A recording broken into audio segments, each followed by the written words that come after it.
केंद्रीय गृह मंत्री अमित शाह 2 दिन के दौरे पर महाराष्ट्र के पुणे में हैं और इस दौरान उन्होंने शनिवार को देर रात मुख्यमंत्री एकनाथ शिंदे, उप मुख्यमंत्री देवेंद्र फडणवीस, डिप्टी सीएम अजीत पवार और चंद्रकांत पाटिल के साथ एक बैठक की।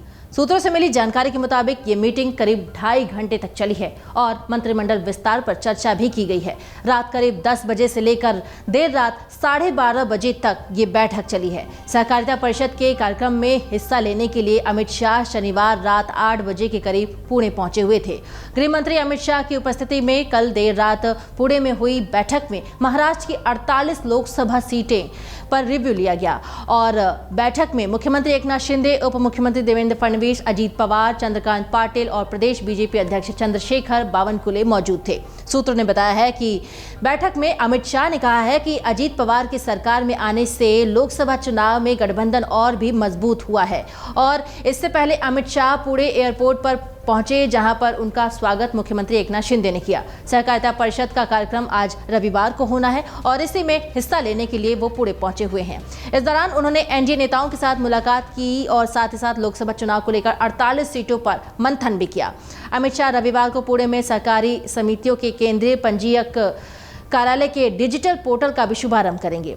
प्रधानमंत्री नरेंद्र मोदी के सहकार से समृद्धि विजन में दृढ़ विश्वास व्यक्त करते हुए सहकारिता मंत्रालय ने देश में सहकारी आंदोलन को सुदृढ़ करने के लिए पहल की है। आपको बता दें कि इस साल के कैबिनेट विस्तार में महायुति के अधिक विधायकों को मौका मिलेगा और अधिक मंत्री कैबिनेट में शामिल होंगे। इस साल होने वाले कैबिनेट विस्तार में कई सारी उम्मीदें लगाई जा रही हैं।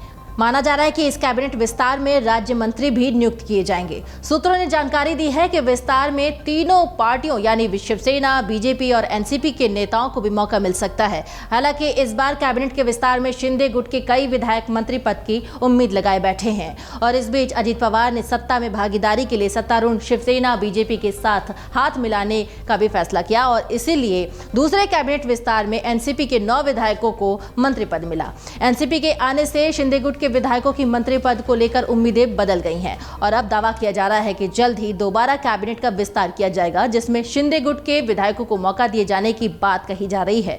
ये भी चर्चा चल रही है कि बीजेपी ने सिर्फ मुख्यमंत्री एकनाथ शिंदे को खुश करके बाकी लोगों को मना लिया है। उसके बाद पिछले 1 साल से बचे हुए शिवसेना के दावेदार हर दिन मंत्री पद की शपथ लेने का सपना देख रहे हैं। भरत गोगवले, संजय शिरासाथ, संजय बांगर, बच्चू कडू जैसे कई विधायक मीडिया के सामने जोर देते हुए दिख रहे हैं। वो कह रहे थे कि वो कल मंत्री बनेंगे, लेकिन उनके लिए कोई कल नहीं था।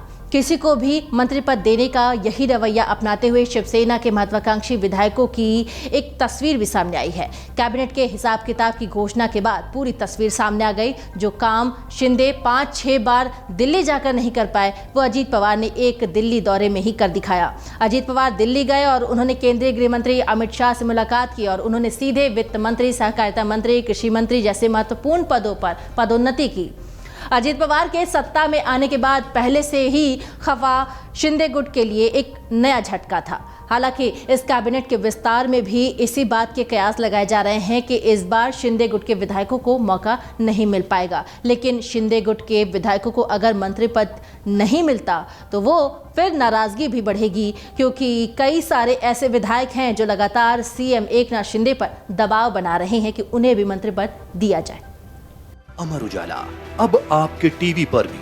अपने स्मार्ट टीवी पर YouTube पर सर्च करें अमर उजाला, चैनल सब्सक्राइब करें और देखें ताजा खबरें, वो भी HD क्वालिटी में। और हाँ, बेल आइकन दबाना ना भूलें ताकि हर खबर हो आपके घर। अमर उजाला, निष्पक्ष, निर्भीक, निरंतर।